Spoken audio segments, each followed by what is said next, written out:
Good morning, student. Today my video is about the basic or the fundamental of neural network. तो neural network जो है इसका सबसे जो फंडामेंटल जहाँ से न्यूरल नेटवर्क स्टार्ट होता है, मैं वहीं से ये वीडियो स्टार्ट कर रही हूँ।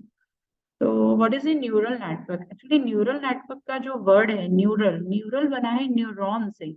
ठीक है, न्यूरल का मतलब होता है न्यूरॉन और नेटवर्क का मतलब होता है interconnection. It means the neural network क्या है? It is the interconnection of the neuron. अब हमको पता है कि न्यूरॉन जो होते हैं वो ह्यूमन बॉडी में होते हैं, है ना।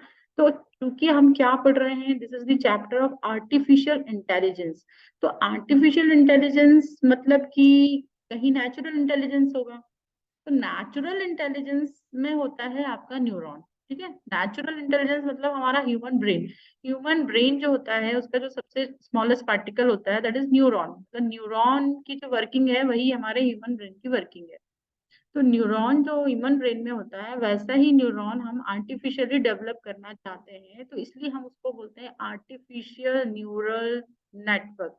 और आर्टिफिशियल इंटेलिजेंस मतलब जो इंटेलिजेंट वर्क जैसा ह्यूमन ब्रेन करता है, सेम टू सेम वर्क हम मशीन से करवाना चाहते हैं। सेम टू सेम ब्रेन हम आर्टिफिशियली बनाना चाहते हैं। जैसे कि ह्यूमन ब्रेन डिसीजन लेता है, जैसे कि ह्यूमन ब्रेन ऑटोमेटिकली जो है फेस एक बार उसको रिकॉग्नाइज हो गया तो वो एवरी टाइम जो है फेस रिकॉग्नाइज उसको रहता है हमेशा। और उसको एक बार जो उसको बचपन से जो लर्न करवा दिया है चीजें, उसी लर्निंग के बेस पे वो अपने डिसीजन ले लेता है, सेल्फ अपनी रिकवरी कर लेता है, सेल्फ डिसीजन ले लेता है। सेम वे में हम आर्टिफिशियल ब्रेन बनाना चाहते हैं। तो आर्टिफिशियल ब्रेन को हम कहते हैं आर्टिफिशियल न्यूरल नेटवर्क और द सिंपली न्यूरल नेटवर्क। ये आर्टिफिशियल इंटेलिजेंस का फील्ड है। ठीक है, तो इसमें एक नेटवर्क होता है न्यूरॉन्स का जो कि ह्यूमन ब्रेन की तरह काम करता है। ठीक है, तो इस तरीके से जो है हमारा आर्टिफिशियल न्यूरल नेटवर्क होता है। ह्यूमन ब्रेन कैसे काम करता है वो अपन इसको देख लेते हैं। ह्यूमन ब्रेन जो है वो हमारा बेसिक यूनिट ह्यूमन ब्रेन की न्यूरॉन होती है। तो देखो, this is the basic structure of neuron. ये आपके आरजीबी के एग्जाम में भी आता है कि इसको बोलते हैं बायोलॉजिकल न्यूरॉन। और सेम वे में बायोलॉजिकल न्यूरॉन की तरह ही हमने आर्टिफिशियल न्यूरॉन बनाया है, तो इसलिए आर्टिफिशियल न्यूरॉन और बायोलॉजिकल न्यूरॉन का कंपैरिजन का क्वेश्चन बिल्कुल बनता ही बनता है। ठीक है, तो इसलिए बायोलॉजिकल न्यूरॉन आप देख लो, this is the basic unit of human brain. इस पे देखो डेंड्रीज होती हैं, डेंड्राइट्स होती हैं जो कि इनपुट की तरह वर्क करती हैं। सेल बॉडी होती है जहाँ की प्रोसेसिंग होती है। ठीक है, ह्यूमन ब्रेन डिसीजन लेता है। और एक्सॉन जो होता है यहाँ से आपका आउटपुट, मतलब हमारे पास इनपुट आता है और इनपुट के रिस्पॉन्स में कुछ केमिकल रिएक्शंस होती है इसमें न्यूक्लियस में। और केमिकल रिएक्शन के रिस्पॉन्स में इलेक्ट्रिकल पल्स या इलेक्ट्रिकल सिग्नल जनरेट होता है जो कि एक्सन के थ्रू ट्रेवल करके दूसरे न्यूरॉन को फायर करता है। ठीक है, तो ये जो प्रोसेस होती है वो हमारी ये सोमा है इसमें होती है, न्यूक्लियस में होती है। और based on chemical signal electrical signal generate होता है। अगर इलेक्ट्रिकल सिग्नल जनरेट नहीं हुआ इसका मतलब नेक्स्ट न्यूरॉन फायर नहीं होगा और वो आगे प्रोसेस नहीं होगी। ठीक है, डेंड्राइट्स जो होती हैं वो ट्री लाइक ब्रांचेस होती हैं जो कि सिग्नल को रिसीव करने में काम आती है।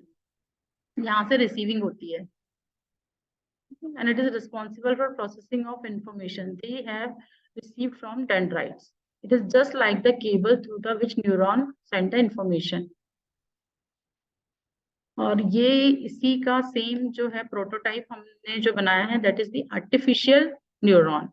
आर्टिफिशियल न्यूरॉन जो होता है वो आपका, आप देखना लाइक द इनपुट होता है, इसमें भी आउटपुट होता है, इसमें प्रोसेसिंग होती है। ठीक है, तो सेम वे में हमने ये एक सिंपल आर्किटेक्चर न्यूरॉन का ये बनाया है। इसमें इनपुट एक्स और वाई है। एक्स और वाई का जो है वेटेज, क्योंकि वहां तो हमारा जो ह्यूमन ब्रेन है वो डिसीजन ले लेता है और केमिकल रिएक्शन होता है उसके थ्रू जो होता है, केमिकल सिग्नल के थ्रू जो होता है, फिर इलेक्ट्रिकल सिग्नल जनरेट होता है। यहाँ पर हम कैसे करेंगे? यहाँ पर तो कोई केमिकल रिएक्शन नहीं होगी, तो यहाँ हमको क्या करना है, हमें इनपुट के साथ वेट असाइन करना है, वेट। तो इनपुट एक्स है उसका वेट ए है, इनपुट वाई है उसका वेट बी है यहाँ पर। ठीक है, इन दोनों को हम, जो Z है दैट इज यार प्रोसेसिंग यूनिट, यहाँ पे प्रोसेसिंग होगी और इसके बेस पे आउटपुट सिग्नल जनरेट होगा दैट इज O।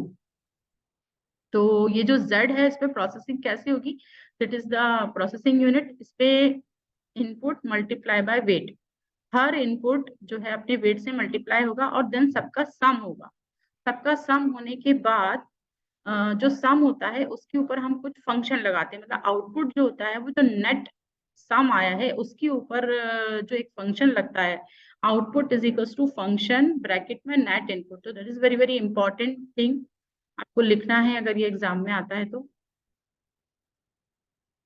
और this is the artificial neuron का एक सिंपल मॉडल है जिसमें इनपुट है, इनपुट के साथ एसोसिएटेड वेट है, देन सम यूनिट है, और देन उसके बाद सम यूनिट के बाद ट्रांसफर फंक्शन है, जो कि जो मैं बोल रही हूँ ना कि सम के ऊपर फंक्शन लगता है ना, उस फंक्शन के बेस पे आउटपुट आता है, तो that is the transfer function.